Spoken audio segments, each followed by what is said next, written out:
تمام ماہ مبارک رمضان کی آخری رات، نہیں پتا بہرحال کل جو ہے وہ چاند جو ہے وہ نظر آ جائے، جو کہ زیادہ پروبیبلٹی ہے کہ کل چاند جو ہے وہ نظر آ سکتا ہے، لیکن نہ بھی ہو بہرحال اگر نہیں ہوگا تو خدا ہمیں ایک اور جو ہے وہ توفیق دے دے گا۔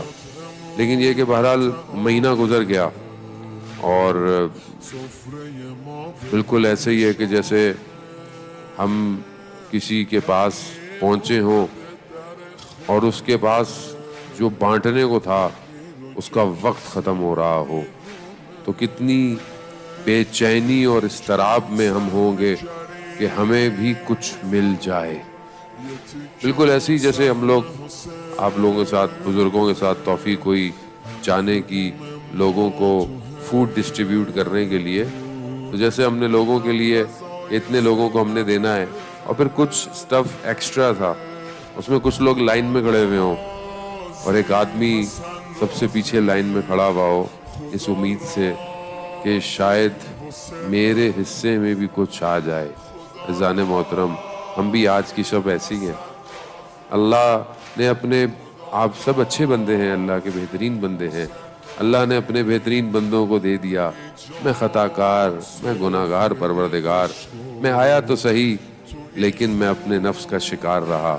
لیکن آج اس آخری رات میں تیری بارگاہ میں یہی لینے آیا ہوں کہ اگر تو نے رحم نہیں کیا تو تیرے علاوہ کوئی دروازہ میرے لیے نہیں۔ انشاءاللہ آپ دعائے ودائے مبارک رمضان بھی ہم پڑھیں گے کہ جو امام نے بہرحال کی ہے، کہ اس میں بھی آپ خود اپنے آپ کو دیکھیے گا کہ کیا ہمیں مل پایا، کیا ہم نے حاصل کیا۔ آپ کی خدمت میں چند دن جو خدا نے توفیق دی، حق تو خیر کوئی ادا نہیں کر سکتا کسی بھی چیز کا، اور کوتاہی اور غلطیوں کی معافی کہ جو ہے وہ آپ کے درمیان میں بہترین بیان نہیں ہو پایا، لیکن بہرحال نہج و بلاغہ سے جو ٹوٹا پھوٹا حصہ رہا، کہ خدا ہمیں ان صفات کو، ان کوالٹیز کو، ان ایٹریبیوٹس کو اپنی زندگی میں ایجاد کرنے کی توفیق عطا فرمائے۔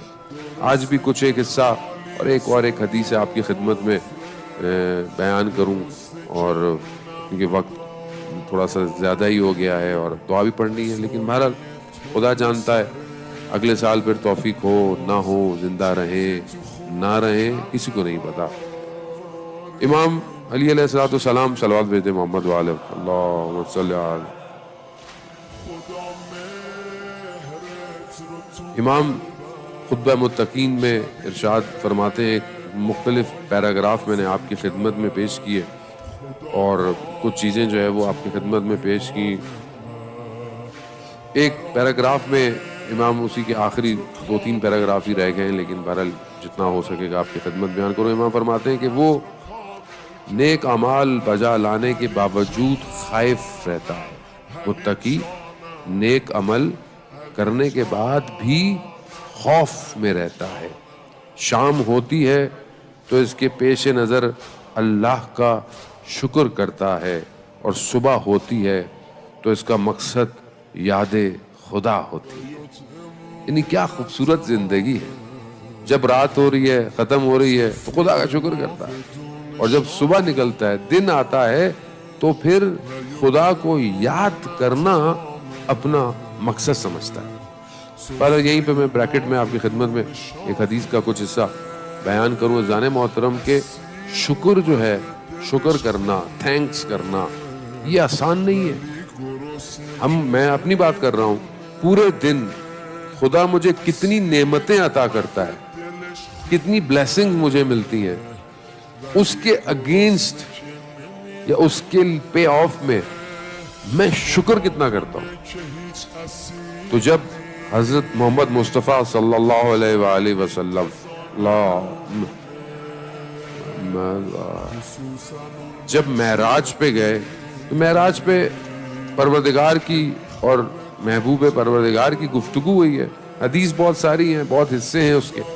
ایک حصہ حدیث کا ہے کہ جب پروفٹ اوپر گئے تو خدا نے رسول خدا صلی اللہ علیہ وسلم سے مخاطب ہو کر کہا کہ اے احمد، میں جس بندے کے عمل سے راضی ہو جاتا ہوں، یعنی جس کے عمل سے، ڈیڈ سے، اعمال سے کو میں راضی ہو جاتا ہوں، یعنی میں ایکسیپٹ کر لیتا ہوں، تو میں اسے 3 کوالٹیز دیتا ہوں۔ جان محترم، اگر آج کی رات ہم یہ 3 کوالٹیز اپنے اندر پیدا کر لیں، خدا ہمارے اس ماہ رمضان سے راضی ہو گیا۔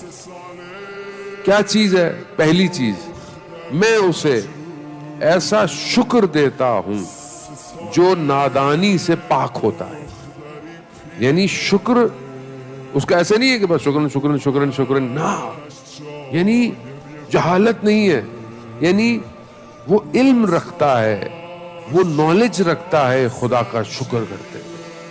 اور شکر آسان نہیں ہے، انسان کو شکر کی توفیق مل جائے، اس سے بڑی کوئی اور توفیق نہیں ہے کہ انسان اسے اگر اپنی نعمتوں کا اندازہ ہو جائے تو وہ کبھی بھی اپنا سر سجدے سے نہیں اٹھائے، تو سجدے میں رہے گا، پروردگار تو نے مجھے دن دیا، تو نے مجھے کھانا دیا، تو نے مجھے عبادت دیا۔ اگر آپ نماز کے اندر کھڑے ہوں، اور کبھی ہوتا ہے کہ انسان نماز میں کیسے فیلنگز پیدا کرے کہ بھئی ہماری بھی نماز کوئی اچھی ہو جائے، آپ جسٹ یہ امیجن کیا کریں کہ کتنے کروڑوں لوگ غفلت کے اندر ہیں اور خدا نے آپ کو اپنی بارگاہ میں بلا لیا ہے۔ صرف یہ خیال آپ کے اندر لرزہ پیدا کر سکتا ہے، آپ کے اندر کپکپاہٹ پیدا کر سکتا ہے۔ کتنے لوگ سو رہے ہیں، کتنے عرفا کی زندگی کے واقعات ہیں کہ جب رات کو اٹھتے تھے، وضو سے پہلے آسمان کو دیکھتے تھے تو روتے تھے، پانی کو دیکھتے تھے تو گریا کرتے تھے، وضو کرتے تھے تو گریا کرتے تھے۔ کیوں؟ کیونکہ وہ اپنی بارگاہ میں بلا رہا ہے، یہ اس کا کرم ہے۔ وہ واقعہ میں نے ہو سکتا ہے آپ کی خدمت میں پہلے بھی عرض کیا ہو کہ ایک عاشق رات کو، اور سرد رات کو، شدید سردی کی رات ہے، برف بار ہے، لیکن ایک اپنے محبوب کی جھلک کے لیے جس سے وہ محبت کرتا ہے، کھڑکی کے کنارے پہ بیٹھا ہوا ہے، کھڑکی کھول کے کہ وہ ایک جھلک، ون سائٹ، وہ تھوڑی سی اپنے اس میں دکھائے گا، اپنا جلوہ دکھائے گا، ساری رات انتظار کر رہا ہے کہ وہ کب ایک لمحہ آئے گا، لیکن سردی میں کب کپا رہا ہے، ساری رات محبوب نہیں آیا۔ اس نے دیکھا کہ اچانک سے آوازیں آنا شروع ہوئی، کچھ میناروں سے، کچھ لوگ اپنے گھروں سے عاشقوں کی طرح نکلے اور ایک محبوب کی طرف جا رہے ہیں۔ تو اس نے بولا کہ کاش میں نے اس محبوب کے لیے کہ جو حی علی الصلاح، حی علی الفلاح کی صدائیں، تو کاش میں نے اس کے لیے رات گزاری ہوتی تو میری یہ رات عبادت میں شمار ہوتی۔ اللہم صلی علی محمد وآلہ۔ تو کیا چیز ہے پہلی؟ اور مولا بھی کیا فرما رہے ہیں خطبہ متقین میں کہ یہ اللہ کا شکر کرتا ہے جب شام ہوتی ہے، صبح ہوتی ہے تو خدا کو یاد کرتا۔ دوسری چیز جو خداوند متعال نے اپنے بندے کو کہ میں جس کے عمل سے راضی ہو جاتا ہوں، ایک میں اس کو شکر کی توفیق دیتا ہوں، دوسرا میں اس کو ایسا ذکر دیتا ہوں کہ جس کو وہ بھولتا نہیں ہے، ایک ایسا ذکر اس کو مل جاتا ہے۔ ذکر کیا ہے ذہن محترم؟ ہم تسبیح پڑھتے ہیں، بہرحال یہ ذکر ہے، ذکر کی بھی کائنڈز ہیں۔ ذکر جو ہے وہ 3 طرح کا ہے۔ ایک ذکر وہ ہے کہ جو انسان جو ہے وہ صرف زبان سے کرتا ہے، ذکر لسانی۔ ایک ذکر وہ ہے جو انسان اپنے قلب سے کرتا ہے، ذکر قلبی۔ ایک ذکر وہ ہے کہ جو اس کے اعضاء و جوارح یعنی اس کی باڈی کے پارٹس بھی ذکر کرتے ہیں، یعنی وہ ہر وقت ذکر کی حالت میں ہے۔ اور ذکر کے اپوزٹ جو حالت ہے وہ غفلت ہے، یعنی ہم 2 کنڈیشن میں ہیں، یا ہم ذکر میں ہیں یا ہم غفلت میں ہیں۔ اب جو ذکر کرتا ہو وہ گناہ نہیں کرتا، کیوں؟ کیونکہ وہ حالت ذکر میں۔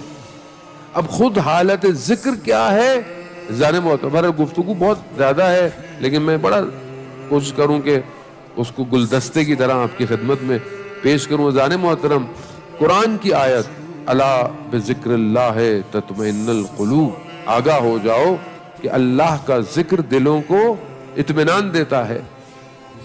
تو معصوم کے پاس مثلا انسان سے غلطی ہو جاتی ہے، کوتاہی کر لیتا ہے، کوئی نہ کوئی خدا کی بارگاہ میں غافل کیوں ہو جاتا ہے؟ ذکر سے باہر آ جاتا ہے۔ اب آپ نماز کے اندر ہیں، آپ نماز میں کیوں نہیں کوئی گناہ کرتے؟ کیوں؟ کیونکہ آپ کوشش پوری کرتے ہیں کہ آپ کی نماز، کیونکہ ذکر ہے، آپ اپنے آپ کو اس کے سامنے، وہ الگ انسان کمزور ہے، میرے جیسا خیال ادھر ادھر اس کے گھومنا پھرنا شروع ہو جاتے ہیں، لیکن پھر بھی بہرحال وہاں کھڑا ہوا ہے۔ تو وہ جو مومن ہوتا ہے عزیزان محترم، وہ کبھی بھی خدا کے سامنے غافل نہیں ہوتا۔ جیسے نماز میں ہے ویسے بازار میں ہے، جیسے بازار میں ہے ویسے اپنی تنہائی میں ہے، اسی طرح اپنے ہر وقت حالت ذکر میں رہتا ہے۔ اب یہ خدا کہ جس کے عمل سے میں راضی ہو جاتا ہوں، اسے میں ایسا ذکر دیتا ہوں کہ جو فراموش نہیں ہوتا، بھولتا نہیں ہے۔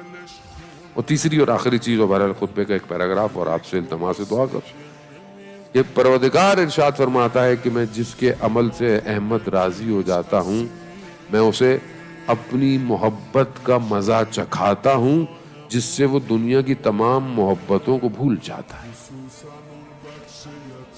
اللہم صلی علی محمد وآل محمد۔ عزیزان محترم، خوب ہم ان چیزوں کو اپنے اندر انہینس کریں۔ یہ کوئی داستانیں نہیں ہیں، یہ حدیث ہے، روایات ہیں، اور یہ پریکٹیکل اسٹیپس ہیں کہ ہم کم از کم اپنے لیولز کو انکریز کریں۔ ہو سکتا ہے ہمارا شکر اتنا نہ ہو 100%، کچھ تو ہو، 10% تو ہو، 20% تو ہو، دن میں شکر تو کریں، شکر کا سجدہ کریں، ذکر کی کنڈیشن میں رہیں۔ انسان غافل ہے، انسان موبائل دیکھ رہا ہے، ٹی وی دیکھ رہا ہے، بازار میں ہے، کبھی اس کے سامنے ایسی چیز ہو کہ جو اس کی پرسنالٹی کے خلاف ہے، خوب اپنے آپ کو حالت ذکر میں لے کر آئے۔